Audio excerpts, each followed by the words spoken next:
भाई मेरी बात सुनोगे? मुझे बहुत प्यास लगी है, क्या तुम मुझे पानी पिला दोगे?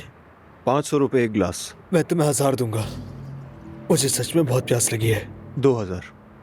ठीक है, लेकिन मेरे पास इतने पैसे नहीं हैं। ये बताओ फिर मुझे कहाँ से दोगे तुम? मेरा मतलब है मेरे पास इतना कैश नहीं है, मैं अकाउंट में ट्रांसफर कर सकता हूँ।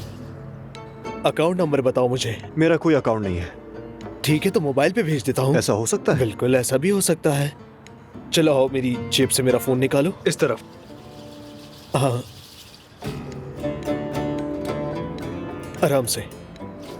इसका पासवर्ड है 473645। खुल गया? हाँ खुल गया। हाँ, अब इसके अंदर इंटरनेट बैंकिंग की ऐप खोलो।